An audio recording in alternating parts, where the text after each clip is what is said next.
할렐루야. 오늘도 주의 큰 은혜가 우리 모두에게 함께 하시기 바랍니다. 자, 오늘은 종교개혁이라는 제목으로 또 함께 은혜를 나누고자 합니다. 오늘 우리는 종교개혁 주일로 예배를 드리고 있습니다.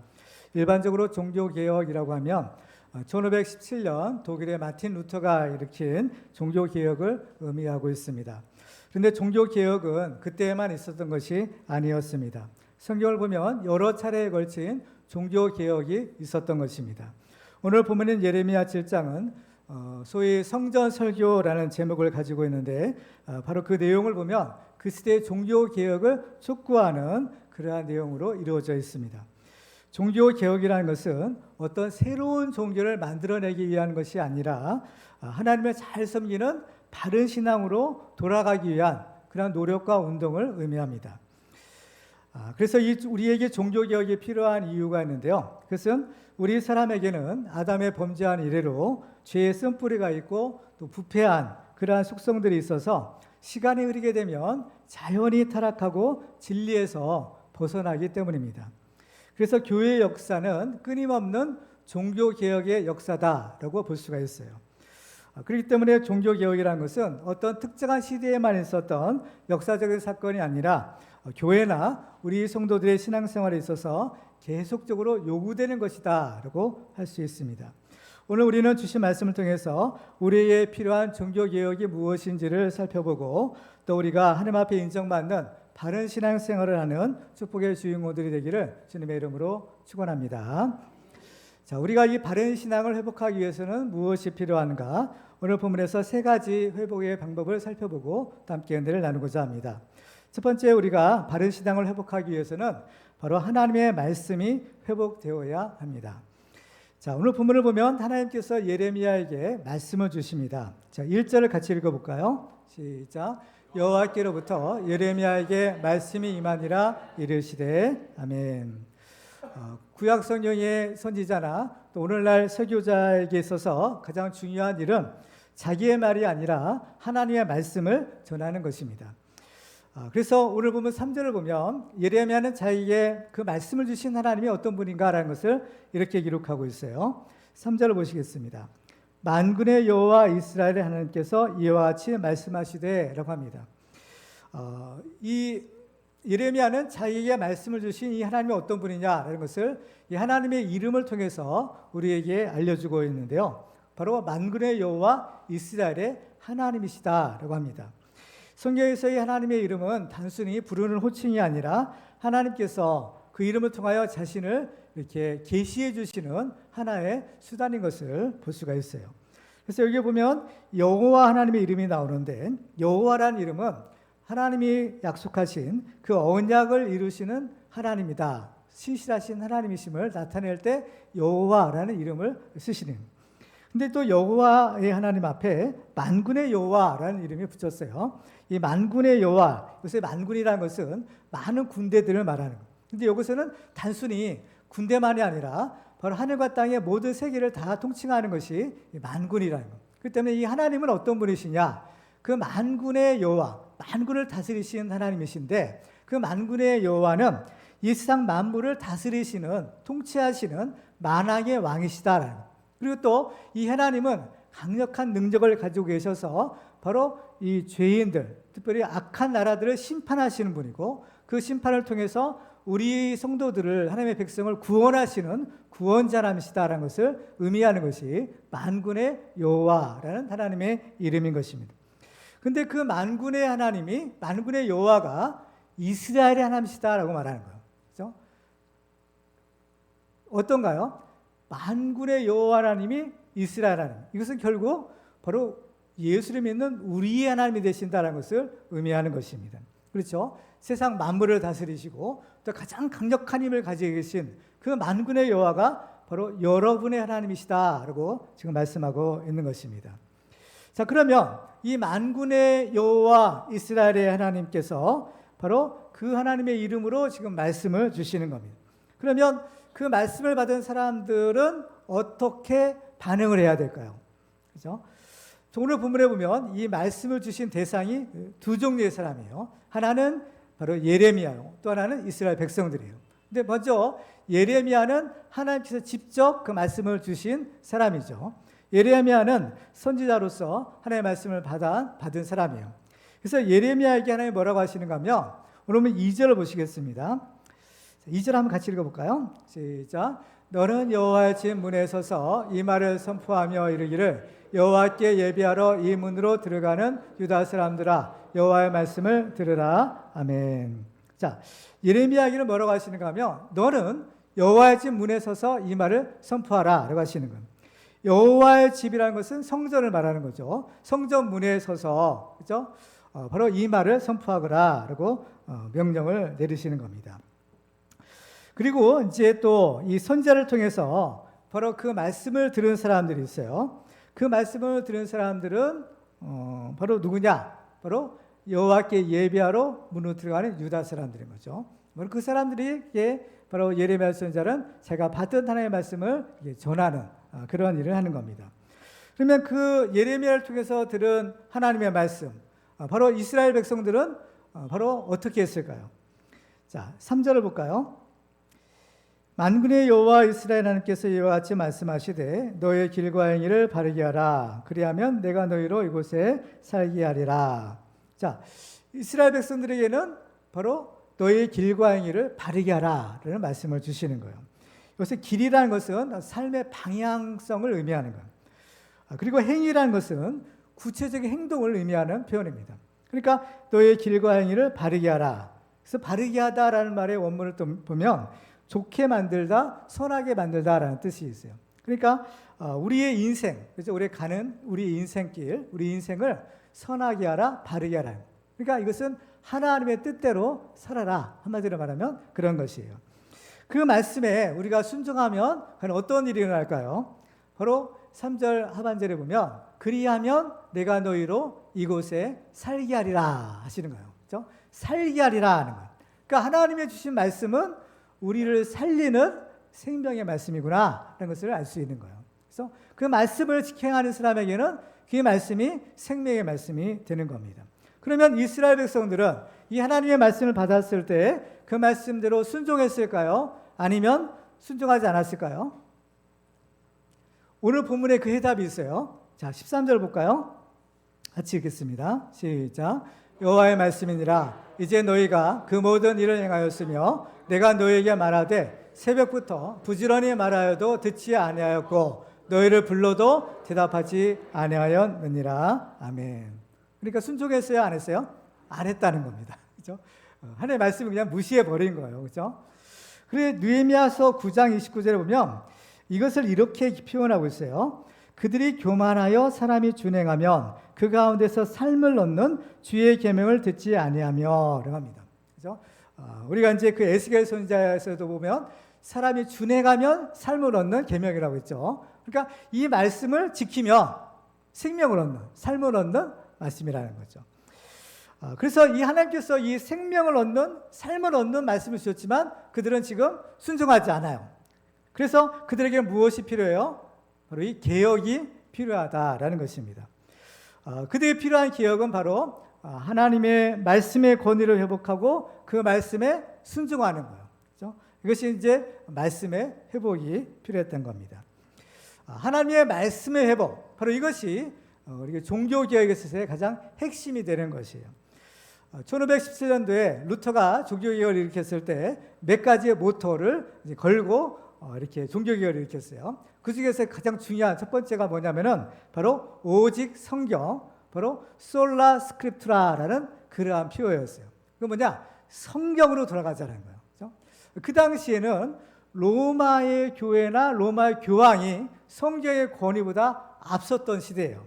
근데 루터는 이건 잘못됐다. 우리의 신앙은 오직 하나님의 말씀에 근거를 두고 하나님의 말씀대로 살아야 된다. 그래서 이것을 다시 어때요? 성경으로 돌아가야 된다. 이걸 주장한 것이 종교개혁의 본질이었다라는 것입니다. 우리도 마찬가지입니다. 우리도 바로 우리가 신앙생활의 가장 중요한 근거는 뭐예요? 성경이죠. 하나님의 말씀을 기록한 성경이고 그 성경의 근거를 둔 신앙생활을 해야 하는 것입니다. 그렇죠? 왜 말씀의 회복이 종교개혁의 가장 중요한 핵심이 되는가 하면 이 말씀이 회복이 되면 나머지 것들은 자동적으로 회복이 되기 때문인 겁니다. 그러니까 이 말씀이 중요한 거예요. 이 우리에게 주신 말씀이 어떤 말씀인가요? 디모데후서 3장 16절과 17절 같이 읽어볼까요? 시작.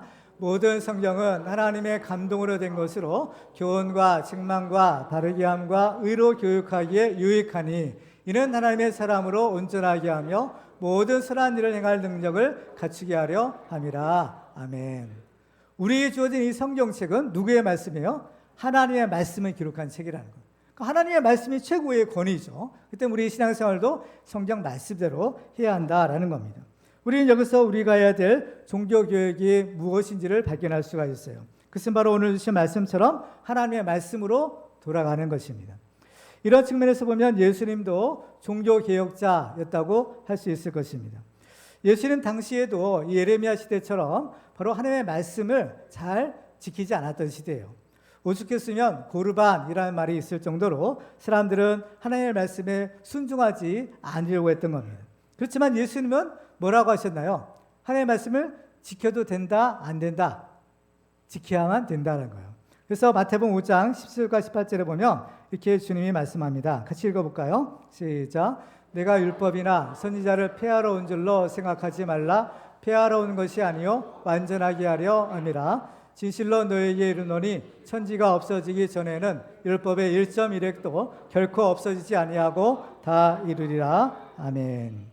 오늘 우리가 이 성찬 예식에 참여했는데요. 바로 예수께서는 그 하나님의 말씀에 순종하시기를 십자가의 죽음의 잔을 마시기까지 순종하셨던 것이 예수님의 삶이었습니다. 우리도 우리 자신을 돌아보아서 아직도 하나님의 말씀에 순종하지 못하는 것이 있다면 회개하고 다시 하나님의 말씀으로 돌아가야 합니다. 이것이 우리에게서의 진정한 종교 개혁입니다. 우리는 하나님의 말씀을 회복하고 바른 신앙을 회복함으로 이 시대의 종교 개혁자들이 다 되시기를 주님의 이름으로 축원합니다. 자, 두 번째, 우리가 바른 신앙을 회복하기 위해서는 참된 예배가 회복되어야 합니다. 자, 2절을 읽겠습니다. 시작. 너는 여호와의 집 문에 서서 이 말을 선포하며 이르기를 여호와께 예배하러 이 문으로 들어가는 유다 사람들아 여호와의 말씀을 들으라. 아멘. 자, 여기서 보면 하나님께서 예레미야에게 어디에서 말씀을 선포하고 또 누구에게 말씀을 선포해야 되는지를 가르쳐 주십니다. 먼저 너는 여호와의 집 문에 서서 이 말을 선포하여 이르기를 이라고 하셨어요. 바로 하나님께서 예레미야에게 가르쳐 주신 이 자기가 받은 말씀을 선포하는 장소 어디냐? 바로 여호와의 집 문이라고 했는데 이 여호와의 집은 성전 문을 말하는 거죠. 우리는 이것은 바로 이 종교 개혁이라는 것은 어디에서부터 시작되어야 되는가라는 것을 알려주는 것이에요. 바로 이 종교 개혁은 바로 하나님의 이름을 두신 하나님의 성전, 곧 교회에서부터 시작되어야 한다라는 것입니다. 그래서 독일의 마틴 루터도 바로 종교 개혁을 일으켰을 때 그 비텐베르크라는 성당의 정문에 95개 조에 해당되는 방방문을 붙임으로 종교개혁이 시작이 되는 겁니다. 그 방방문을 어디다 붙였어요? 성전 벽에다가 붙인 거예요. 그러니까 이 종교개혁은 바로 교회에서부터 시작되는 겁니다. 어디 다른데 세상 사람들 너 잘해야 된다 할 거 없이 교회에서부터 바르게 살아야 된다는 겁니다. 그리고 하나님께서는 예레미야에게 그 말씀을 누구한테 선포하라고 하셨나요? 여호와께 예배하러 이 문으로 들어가는 유다 사람들이에요. 이 여호와께, 그러니까 하나님께 예배하러 성전문에 들어가는 사람들은 하나님을 믿는 사람인가요? 안 믿는 사람인가요? 하나님을 믿는 사람들인 겁니다. 그렇죠? 그러니까 이것은 이 종교개혁은 또한 누구로부터 시작되어야 되는가 하는 것을 알려주는 거예요. 바로 종교개혁은 하나님을 모르는 사람들이 아니라 이미 하나님을 알고 하나님을 믿는 성도들에게 필요한 것이다 라는 것입니다. 특별히 이 종교개혁과 관련해서 우리가 회복해야 될 가장 중요한 것은 예배의 회복인 것입니다. 왜 그럴까요? 오늘 본문을 보면 하나님께서 아주 충격적인 말씀을 하시죠. 자, 4절을 읽겠습니다. 시작. 너희는 이것이 여호와의 성전이라 여호와의 성전이라 여호와의 성전이라는 거짓말을 믿지 말라. 아멘. 여기서 보면 여호와의 성전이라는 말이 3번이나 반복하고 있어요. 본래 성전이라는 곳은 어떤 곳인가요? 하나님이 계시는 거죠. 하나님의 임재의 상징이에요. 그래서 우리는 하나님께 예배드리러 어디로 가나요? 구약 시대는 성전, 지금 시대는 교회로 오는 겁니다. 교회에 와서 누구를 만나죠? 이곳에 계신 하나님을 만나고 하나님께 예비하고 함께 기도하고 하나님의 은혜와 복을 받고 문제가 해결되는 그런 축복을 받게 되는 것입니다. 그런데 이 성전이 진짜 성전이 되려면 그곳에 누가 계셔야 돼요? 하나님이 계셔야 돼요. 예수님이 계셔야 되는 거예요. 근데 성전에 만약에 하나님이 계시지 않는다, 그러면 그 성전은 더 이상 성전이 될 수가 없는 거죠. 그래서 그 성전은 더 이상 성전의 기능을 할 수가 없는 것입니다. 그래서 이것이 여호와의 성전이라는 거짓말을 믿지 말라라고 한 거예요. 이 말씀을 보니까 지금 이 성전에는 하나님이 계셔요, 안 계세요? 하나님이 안 계신 거예요. 에스겔 선지자는 하나님의 영광이 성전을 떠나가는 환상을 보았죠. 하나님께서는 에스겔에게 하나님의 영광이 성전을 떠나가는 환상을 보여주시는 겁니다. 그러니까 이 성전에 더 이상 하나님이 계시지 않다라는 거예요. 왜 그러면 그 하나님의 이름을 두겠다 하신 성전에 정작 하나님이 안 계실까? 왜 하나님이 떠나가셨을까요? 그 이유가 오늘 보면 11절에 있어요. 자, 같이 읽어볼까요? 시작. 내 이름으로 일컬음을 받는 이 집이 너의 눈에는 도둑의 소굴로 보이느냐? 보라, 나 곧 내가 그것을 보았노라. 여호와의 말씀이니라. 아멘. 성전은 어떤 것이에요? 하나님이 계시는 것, 하나님의 가장 거룩하신 분이죠. 가장 거룩하신 하나님이 계시는 또한 이 세상에서 가장 거룩한 곳이 성전인 것입니다. 그런데 그 성전이 도둑이 들끓는 강도의 소굴이 되어버렸다 하시는 거죠. 그러니 하나님은 어떻게 그곳에 계실 수 있겠느냐라는 거예요. 아니, 어떻게 그 하나님의 성전이 그 강도의 도둑의 소굴이 될 수 있을까요? 그런데 이런 일은 예레미야 시대에만 있었던 것이 아니라 어느 시대에나 반복해서 있을 수 있다라는 거예요. 예수님 시대도 마찬가지였죠. 예수님께서 예루살렘 성에 입성하시죠. 그리고 나서 예수님이 맨 먼저 찾아가신 곳이 있어요. 그것이 어디예요? 성전이었던 겁니다. 그 성전에 가셔서 예수님이 무엇을 하셨나요? 그 성전을 깨끗하게 정화하신 거예요. 그 장면을 마태복음 21장 12절과 13절에는 이렇게 기록하고 있어요. 제가 읽어보겠습니다. 예수께서 성전에 들어가사 성전 안에서 매매하는 모든 사람들을 내쫓으시며 돈 바꾸는 사람들의 상과 비둘기 파는 사람들의 의자를 둘러 엎으시고 그들에게 이르시되 기록된 바 내 집은 기도하는 집이라 일컬음을 받으리라 하였거늘 너희는 강도의 소굴을 만드는도다 하시니라. 도둑의 소굴이나 강도의 소굴이나 마찬가지죠. 옛날 예레미야 시대의 성전이나 예수님 당시의 성전의 모습이 아주 그냥 똑같은 거예요. 그렇죠? 우리 신앙생활에 있어서 가장 중요한 것이 하나님께 예배를 드려야 되는 거예요. 예배 드리는 거예요. 그래서 이 신앙의 선조들은 항상 예배 중심에 사는 거예요. 아브라함도 어디를 가든지 제일 먼저 제단에 쌓고 하나님께 예배를 드린 거죠. 우리도 마찬가지인 겁니다. 그런데 우리 예배를 어디서 드려요? 이 성전 교회에서 드리는 거예요. 그런데 이 성전이 만약에 타락해가지고 하나님이 안 계시다면 우리 예배도 하나님께서 받을 수 없는 예배가 되겠죠. 따라서 우리 예배가 중요한데 우리의 예배가 진정할 하나님이 받으시는 예배가 되기 위해서 그렇죠? 바로 이 성전이 깨끗해져야 되는 거예요. 그리고 우리 예배가 회복되면 자연히 바른 신앙도 회복될 수 있는 것입니다. 그래서 예수님은 지금 종교개혁주의를 관련해서 종교개혁자로서 바로 우리에게 참된 예배가 회복될 수 있는 방법을 알려주세요. 사마리아 수가성 여인과의 대화를 통해서 주님께서는 우리 예배가 어떤 예배가 되어야 되느냐는 것을 가르쳐 주시죠. 자, 요한복음 4장 23절과 24절 같이 읽습니다. 시작. 아버지께 참되게 예배하는 자들은 영과 진리로 예배할 때가 오나니 곧 이때라. 아버지께서는 자기에게 이렇게 예배하는 자들을 찾으시느니라. 하나님은 영이시니 예배하는 자가 영과 진리로 예배할지니라. 아멘. 자, 하나님이 찾으시는 예배자, 하나님이 찾으시는 예배자는 무엇으로 예배해요? 영과 진리로 예배해야 된다 하시는 겁니다. 자, 영으로 예배해야 된다는 것은 무슨 뜻인가 하면 예배의 대상이 하나님이 영이시죠. 영이신 하나님께 우리는 예배를 드리는데 그 영이신 하나님께 예배를 드리려면 성령 하나님의 도우심을 받아야 돼요. 성령의 감동으로, 성령의 도우심으로, 성령의 인도하심으로 하나님께 예배로 가야 된다는 것이에요. 그리고 또 진리로 예배할지니라 했는데 진리라는 것은 바로 예수 그리스도를 말하는 거예요. 길이요 진리요 생명 되신 예수 그리스도를 믿고 그 예수님처럼 진리의 삶을 살아야 된다는 거예요. 그렇죠? 그래서 예레미야 5를 보면 5절로 7절에 보면 이렇게 말씀합니다.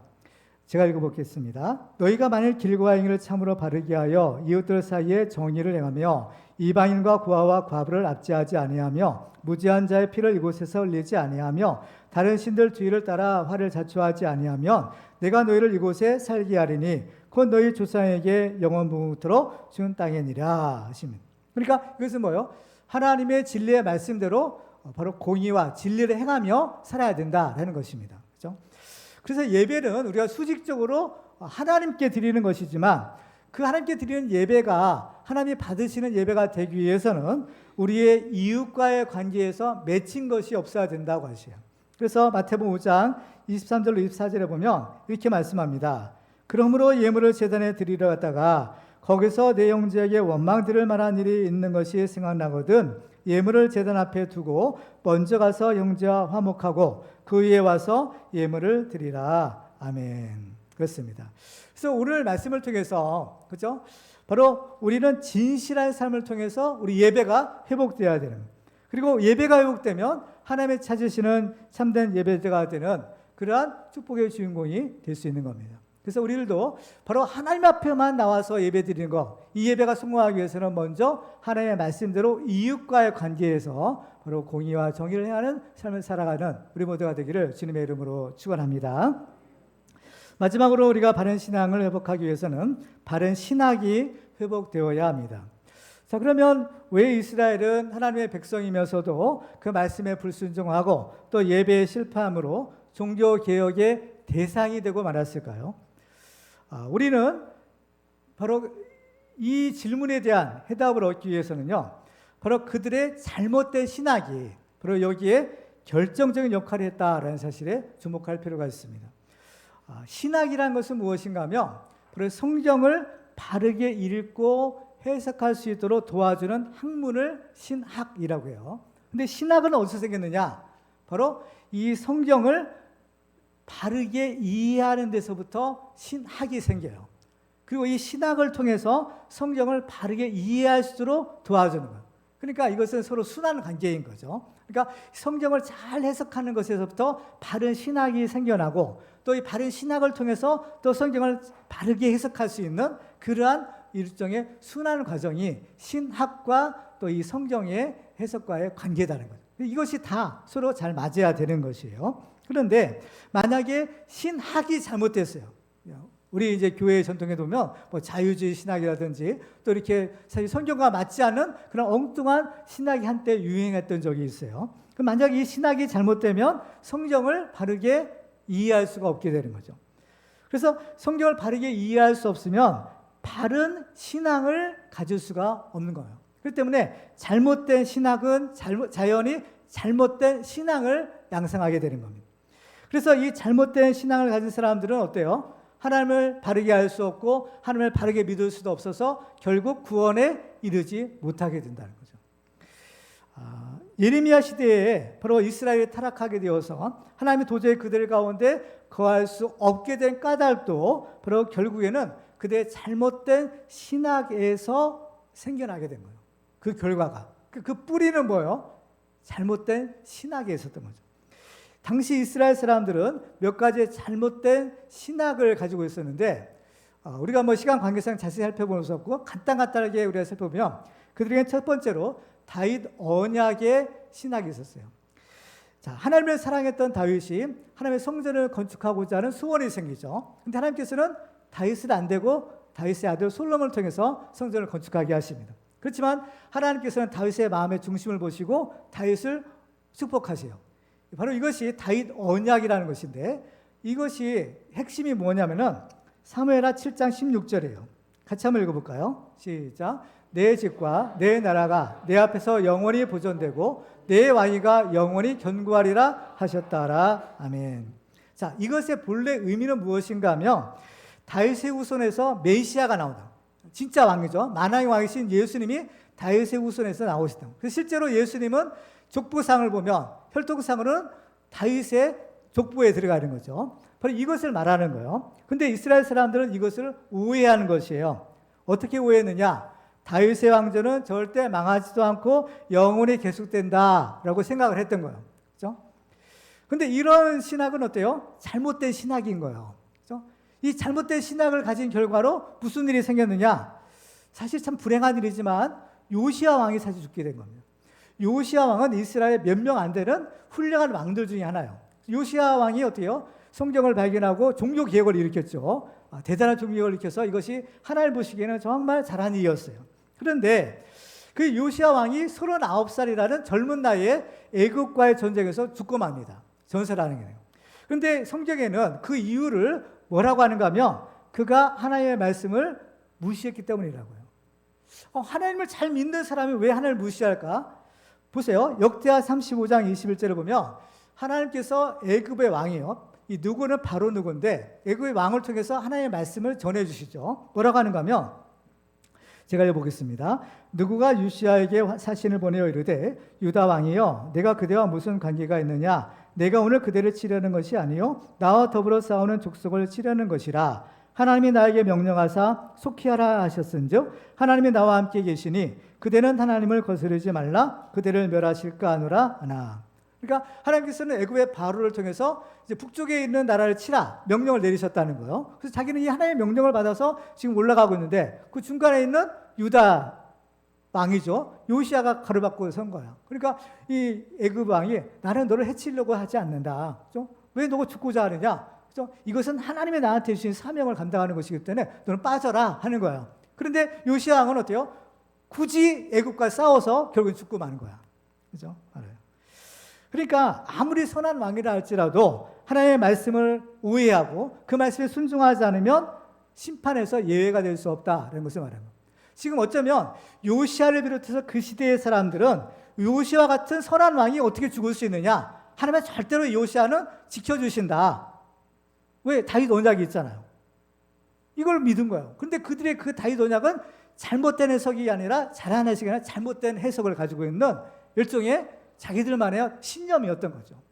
그러니까 하나님은 지금 이 사건을 통해서도 이스라엘 잘못된 신학을 깨트리는 일을 보여주시는 거예요.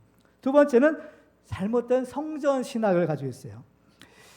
이스라엘 사람들은 이 예루살렘은 절대 안전하다. 왜? 예루살렘에는 하나님의 성전이 있다는 거예요. 하나님이 계시는 하나님의 성전이 있는데 어떻게 이 성이 외적이 함락당할 수 있느냐? 이러한 생각을 가지고 있었어요. 그런데 문제는 뭐냐? 그들은 하나님을 믿는 것이 아니라 하나님의 성전을 믿었다는 거예요. 하나님을 끊임없이 선지자를 통해서 바벨론에 침략했을 때 싸우지 말아라, 항복해라, 항복하면 산다 하셨는데 근데 하나님의 말씀은 듣지 않고 성전이 있는데 우리는 안전하다 이런 생각을 하는 거예요.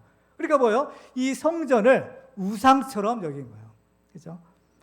이러한 잘못된 신앙은 이미 엘리스 장 때도 있었잖아요. 블레셋과 싸우면서 전황이 불리하니까 엘리스 장들이 언약궤를 메고 간 거예요. 전쟁터에. 이 언약궤만 있으면 우리는 이긴다, 승리한다.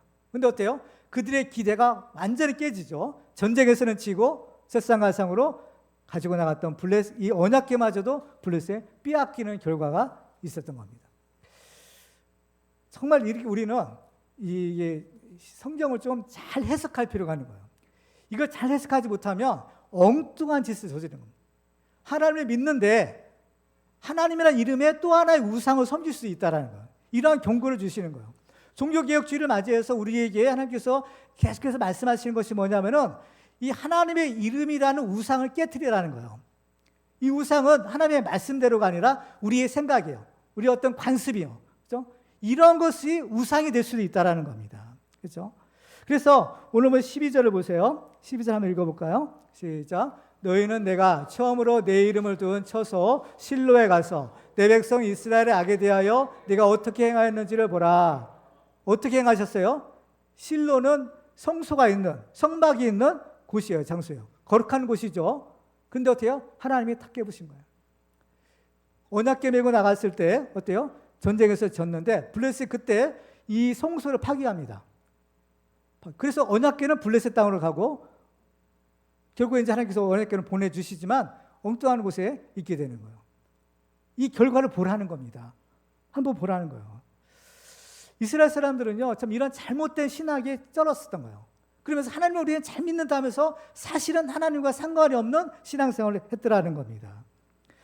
그리고 또 한 가지 이 사람들의 잘못된 신학은 선민 신학이었어요. 우리는 하나님의 택하신 민족이다. 우리는 아브라함의 자손이다. 하나님 우리를 사랑하시는데 너희들이 이방 나라들이 우리를 어떻게 하겠느냐, 이런 교만에 빠진 거죠.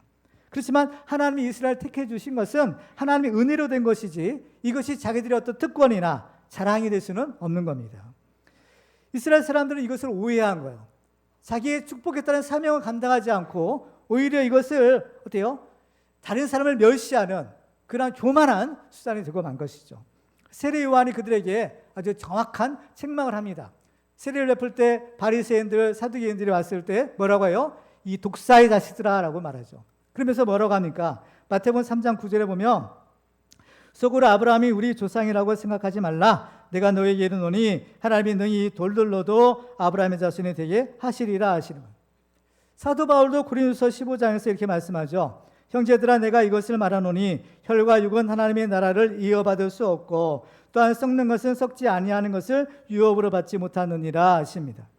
그래서 이스라엘이 바로 이러한 잘못된 신학을 가지고 있었기 때문에 그들은 잘못된 신앙생활을 했고 구원에 대해서도 오해하고 있는 거예요. 오늘 보면 10절을 보실까요?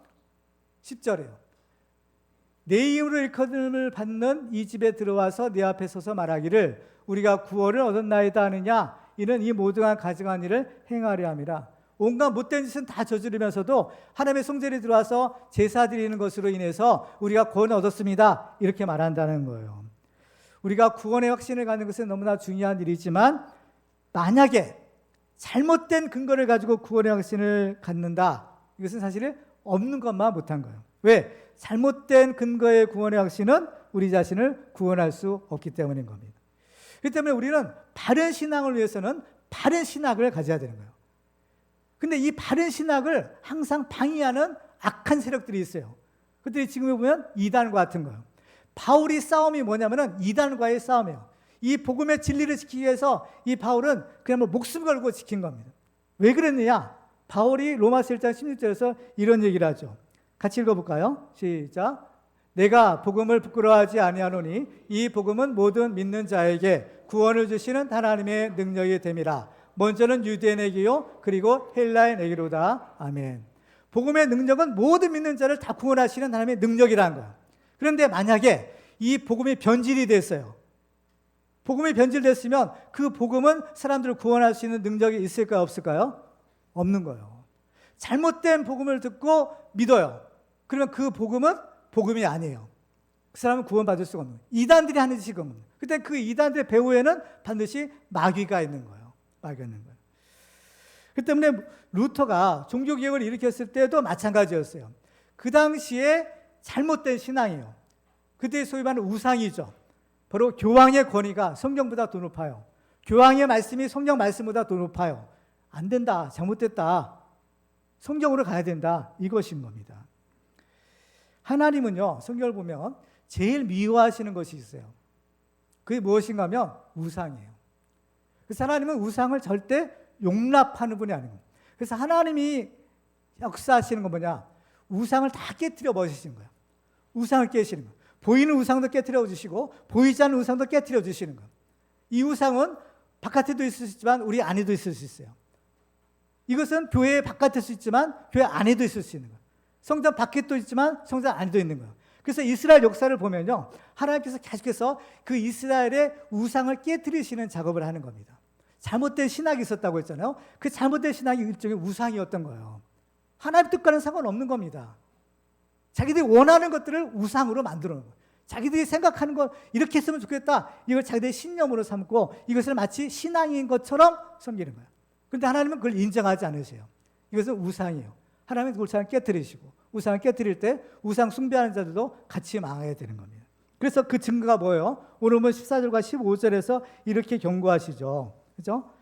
같이 읽습니다. 마지막으로 시작. 그러므로 내가 실로에 행함 같이 너희가 신뢰하는 바 내 이름을 일컬음을 받는 이 집 곧 너희와 너희 조상들에게 준 이곳에 행하겠고 내가 너희 모든 형제 곧 에브라임 온 자손을 쫓아낸 것 같이 내 앞에서 너희를 쫓아내리라 하셨다 할지니라. 아멘. 이미 북왕국 이스라엘은 이런 결과를 맞이했다는 겁니다. 실로가 그렇고 북왕국 이스라엘이 망한 거예요. 그런 것처럼 너희들도 회개하지 않으면, 개혁하지 않으면, 그죠? 않으면 늘 똑같이 될 것이다. 경고하시는 것. 이것은 결국에는 어때요? 결국 예루살렘이 멸망하죠. 성전이 파괴되는 겁니다. 이것이 인류의 역사상 계속해서 일어나죠. 예수님 시대에도 성전 파괴되죠. 예루살렘 성이 어때요? 로마군에 의해서 파괴되죠. 근데 이것이 인류의 역사상 계속되고 지금까지 되풀이되고 있을 수 있는 겁니다. 따라서 우리 시대에도 이러한 일이 되풀이되지 않으려면 뭘 해야 돼요? 종교 개혁을 하는 거예요. 종교 개혁을 해서 뭘 깨트려야 돼요? 우상을 깨트려 버리는 겁니다. 그렇죠? 우상을 깨야 돼요. 그래서 우리는 매일매일 하나님의 말씀 앞에 우리 자신을 비추어 봐야 돼요. 그래서 그 하나님의 말씀의 거울에 비추어진 나의 모습, 여기 혹시나 하나님 미워하시는 우상이라는 것이 혹시 있지 않나? 이걸 항상 우리가 살펴보는 겁니다. 그래서 이런 것들이 있으면 고쳐야죠. 버려야죠. 회개하는 겁니다. 그래서 항상 바른 신앙을 가지고 신앙생활하는 거예요. 그래야만 우리의 신앙이 하나님 앞에 인정받는 신앙이 되는 거예요. 그래야만 하나님의 심판대 섰을 때 우리는 하나님 앞에 칭찬받는 믿음의 승리자로 설 수가 있는 것입니다. 바울이 고린도서 13장 15절에서 이렇게 말씀합니다. 아까 마지막이라고 했는데 이번이 마지막인데 한 번 더 읽고 끝나겠습니다. 시작. 너희는 믿음 안에 있는가? 너희 자신을 시험하고 너희 자신을 확증하라. 예수 그리스도께서 너희 안에 계신 줄을 너희가 스스로 알지 못하느냐? 그렇지 않으면 너희는 버림받은 자니라. 아멘. 우리 자신을 시험하고 확증하라 하십니다. 우리는 바른 신학을 회복함으로 바른 신앙을 회복하고 하나님이 인정하시는 참된 신앙인들이 다 되시기를 주님의 이름으로 축원합니다.